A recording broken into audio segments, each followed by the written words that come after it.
KC2IRV here again after a while.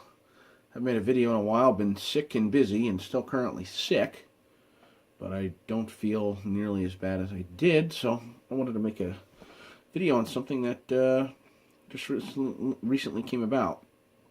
Apparently some people have expressed interest in putting nodes on All-Star on 6 meters, and finding radios to do that might be a little difficult. One of my preferred radios is a low-band Maxtrac, and these Maxtracs can be had for fairly cheap, about $30 to $40, and they're fairly easy to convert over to 6 meters, because normally they're 42 to 50 megahertz for the commercial band, but they can be converted to do 50 to 54.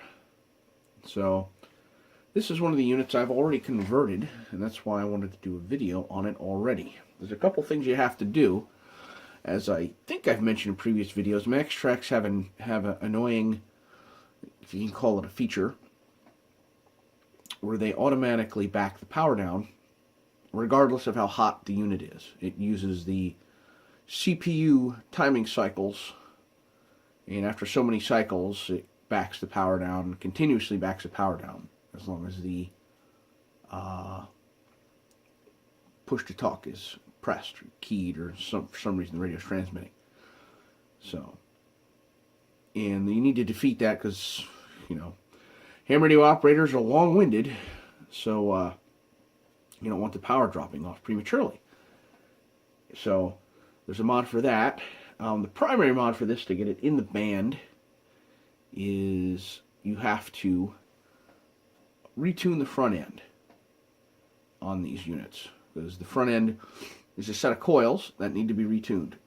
Now you're going to hear me sniffling and doing whatever, so just bear with me on that. So I'll open this up and I'll show you what I've done. It's like I said, pretty easy mod. It's basically using some brass screws from Home Depot or Lowe's, whichever hardware stores around for you. So let's open this thing up. Let me reposition the camera here, and let's open it up. I said a Milwaukee. You can see them here. Little torque set. I like this set. I got this off of Amazon for fairly cheap. And the screws in this are a T10 in the sides. So let me open the front up. I usually just take them out. If you just want to get the top and bottom off, you normally just have to loosen these screws. So here we go. Desk, little bench is a mess today. So I got the screws on the side. Over time, these plastic cases tend to get brittle and break on you. So, I mean, the only function they really serve is to keep the logic board of the radio, or the other board, the RF board of the radio, shielded from stuff poking into it and making it look nice. That's about it. And we have this radio turned on to 50 watts. They'll do, in the commercial band, they'll do about 60.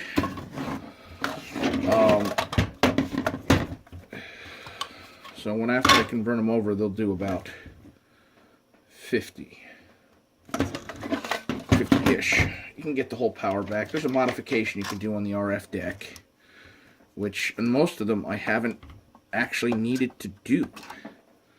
So some people say, well, it'll draw less current, this, that, and the other thing, and, you know, maybe some truth to that, but in the radios I've converted, it's made very, very little difference.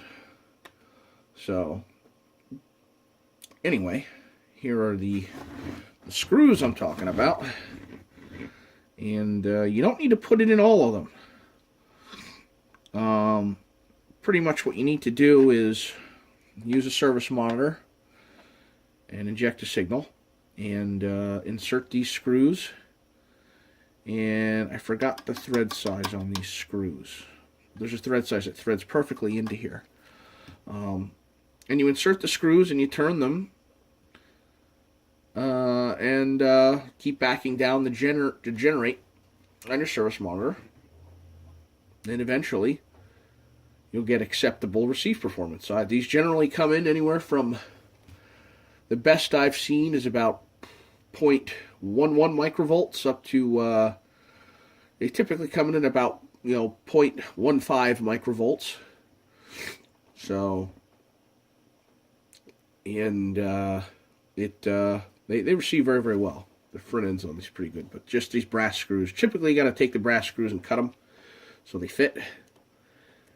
But that'll get your front end in line. Here, typically, it's from this guy here to this one. This is where you're going to try. Some of them may not even need screws in them. This one I didn't, and they're all seem to be a bit different. Some need, I've had some of them where there's screws in almost all of them.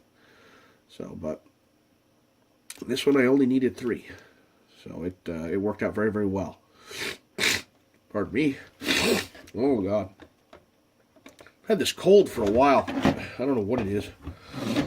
Other mod, which is the power mod, which I've been talking about. Now, I know Repeater Builder has a write-up on it, and it's excellent. Tells you exactly what's going on in the radio. But they talk about using a 5K pot and a couple of resistors, and I thought, that seems a little overcomplicated. So I took a test. This is a 100K. I believe this is a 20-turn pot. 100K 20-turn pot. I actually have it written on there, TX Power. And that is all I needed. A small piece of wire. You're basically injecting a DC voltage to control the power output. It's normally done from this DAC, and but that's what also automatically lowers your power. So typically, I wonder if I could show it on another radio. I thought I had another one open. Oh, hang on, let me look. I'm not going to edit this video because I don't feel like it. So let me get the other radio.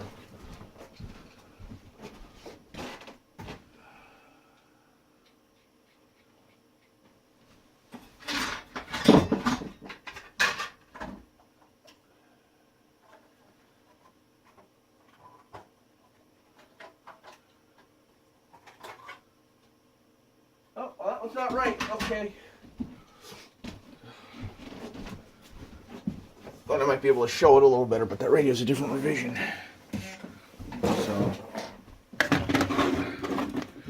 typically, under here there's 2 resistors. And you need to take those off. I have another radio here. Let's use this one. Let's use this guy. This is another one I'm going to get ready to convert. So, another low band. But I can show what needs to happen in this radio. This is an unmodified radio, so that'll actually be a good thing. But yeah. And you don't want to have these radios do full power output just to kind of save the PA. There's really no reason to. I mean, I turn them down to 30 watts. From 60, because, I mean, in reality, 3 dB is not going to make that much of a difference. You should really make that up in your antenna system, to be honest with you. And this is why I take these all the way out, because they say you can get them off. Come on. Sometimes these cases are a little difficult. There we go. So anyway, this is an unmodified radio. And depending on how you can see it. Right there, these are 2 resistors. You pretty much, let's move this out of the way. You take those off. Okay? And you solder as you're looking at the resistors right here, you solder the center tap of your potentiometer to the left side here. You just take these resistors off and throw them away pretty much. You solder your center tap here. You solder the one leg to this transistor, the leg on this transistor here that goes to this large trace. That's a ground trace. Right on that large trace. And then the other leg gets soldered, if I can show it here, to the contact of this transistor here. So I think that's the collector of this transistor, if I remember correctly. But anyway, it goes right here. That's a 9-volt supply. And with that 100K pot, you can, and not nice. This is ceramic. This is ceramic resistor, so you don't have to worry about burning this. So you can get your iron in there. But that pot will allow you to vary the voltage so that you can vary the transmit output power. So that's what an unmodified one looks like. So with a single component, you can do this. And take this out of the way. This goes to the PA deck. With a single component, you can do this. I usually take a piece of wire, this piece of wire here, and loop it around and solder it onto that transistor. And then there you go. So anyway, I can demonstrate this in action. Let's hook up some power to this. I wasn't planning on doing this, but you know what? Let's go the whole way around here. Here we go. Let's take a look at the service monitor. All right. So take this off. Service monitor on.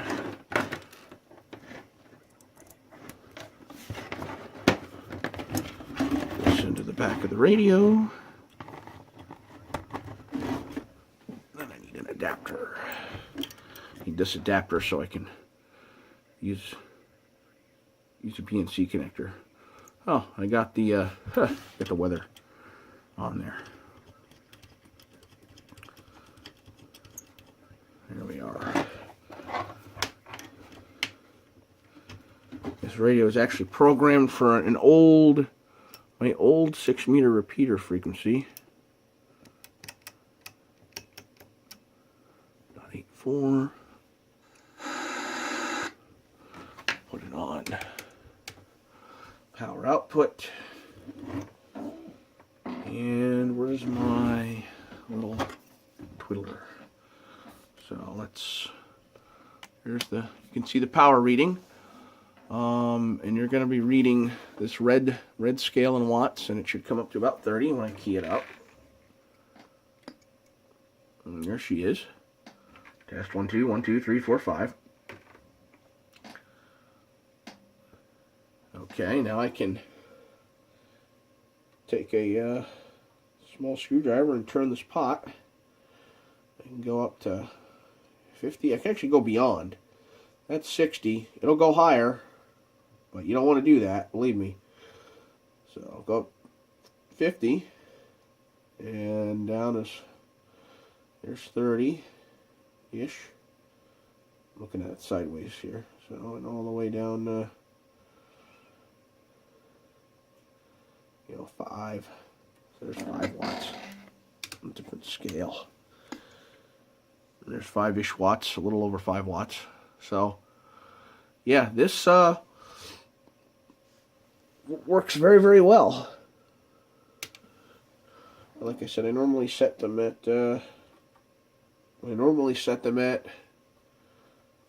here 30, about 30 watts.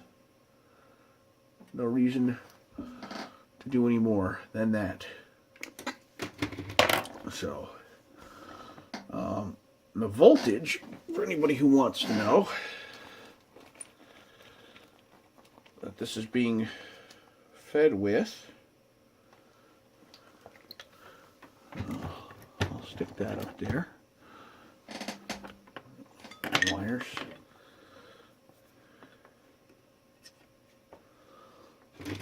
and this is the voltage that's going on the center tap of the potentiometer. Right now it's, so we got 5 volts. 5 volts gives me 30 watts. And then it's going into it. It's about 9.5. So, and there's 5. So, yeah, that's what gives us our nice stable power output, and it'll do that for, you know, it will no longer back its power off. So the other mods, I don't remember them off the top of my head. Let me disconnect power to this. Other mod,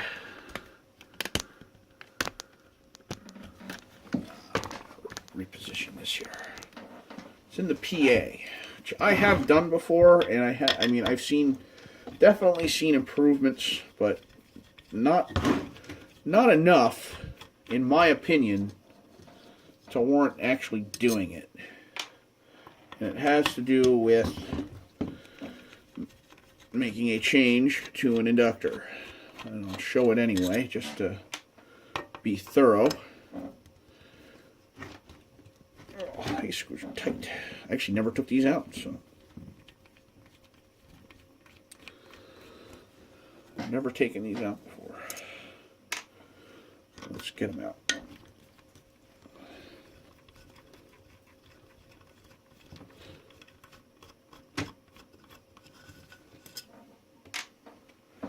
I got a couple more here. Jesus Christmas.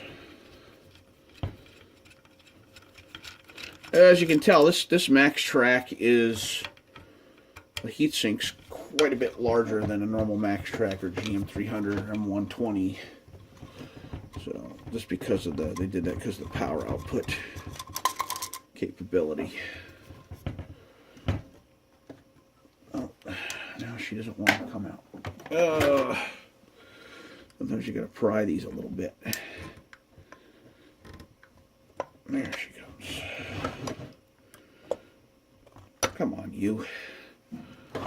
And these screws too also. They don't come out. The other screws, they cause problems. There's the one. Here's the other one. Alright. So, there we go. Anyway, here's your PA deck. So this is the inductor that they say you should shorten. And I have seen that it does lower the current a little bit of what this draws for how much power it actually outputs. But in my opinion, not worth the effort. I don't find it worth the time or the effort to do it. Some people just solder a short across here to make it shorter. Some people cut this and take a piece out and solder it back together to shorten it. So to lower the frequency, lower the frequency to more closely match the impedance for the frequency that the radio is now operating at. But it's something I haven't had to do. I mean, there's also other things they do. Some there's some suggestions saying you spread these coils out. Some of these coils you spread out. But I mean, it just doesn't. I haven't seen enough of a difference to go through and pop this thing open and spread coils and play with stuff, and it just doesn't seem to make enough difference for the effort that you put into it. So, especially since, I mean, if you're running them at 60 watts, possibly, yeah, it's gonna pay bigger dividends to do that. But my rule of thumb typically is if I'm going to use something on an amateur radio system, unless it's rated for 100% duty cycle at its maximum output power, I cut the I cut the output power in half. I don't even run my my amplifier on my main transmit site for the repeater at full output power. That's a 100-watt amp, and I run it at about 75. So, but it's definitely, it saves on the equipment, you know. Once again, diminishing returns for that extra 25 watts. Does it really make that much more difference in the field to have your equipment burn up sooner and then have to repair it or replace it? Not in my opinion. So, but yeah, these Maxtracs are pretty cheap to obtain. There's a guy on eBay that's got a whole pallet full of these, I think. This is where I bought them from, and they're pretty clean. They're pretty clean units. They are 16 channel units. This is a 16 channel unit, and you know, it performs admirably. I just gave one of these to a friend of mine to use this 6-meter node on the Vermont All-Star system, and he's been experimenting with that. So you want to pop in there and chat, you know, more than welcome. That's node number 42353 is the Vermont All-Star Network's node. So that's it for today. This is kind of a longer video. I didn't really prepare for it, more of an impromptu video. I wanted to get one out there. So I've noticed some more people have subscribed. So I wanted to at least get something out there that's useful, especially since I've been seeing the interest in 6 meters go up a little bit. So, and this mod, by the way, most Maxtracs have this same board. There are some variations, but they use that same power control modification. GM300s don't have that problem. They actually have a temperature sensor, which senses the actual temperature of the PA and will lower the power accordingly when it gets too hot. So that modification doesn't need to be done with GM300s or M120s either. They have the same system. So, but the Maxtracs, you do have to do that too. It's unfortunate, but you know, it's simple. It's very simple. And with the method that I use, it's even simpler because I'm using only, you know, one component instead of, you know, 3 or 4. I'll put a link to the Repeater Builder article on doing it. And for all those who have talked about not being able to get DOSBox to work for programming the Maxtracs using Windows 7 or Windows 10, which I'm now using Windows 10 now, and DOSBox does work on that. I programmed this radio using that without a problem. So I am no expert, but it does work for me. But I have to use that external USB serial device. I can't use the serial port, and that comes with the PC. Otherwise, it just doesn't work. But yeah, that's a saving grace. I almost abandoned these radios, to be honest with you. Abandoned the Maxtracs and the GM300s, anything DOS-based where I had to run a Pentium 2 or slower, just because the computers themselves were hard to come by, and, you know, they may or may not work, and if they do work, for how long. But having DOSBox and with the ability to use that software on a modern PC, it's definitely opened up the world of these older radios. And they are getting old. They're getting quite old. So it's another thing you gotta, you know, bear in mind. The price is really attractive, though. So I still see some people that try to sell these radios for $300 on eBay. It's unbelievable. I you know, $100, $200, $300, and I don't quite get that. So besides that, that's it for today. You know, any questions, comments, I'm around. So while I'm conscious, because it's freaking cold is kicking my rear end. 73s, and talk to you later.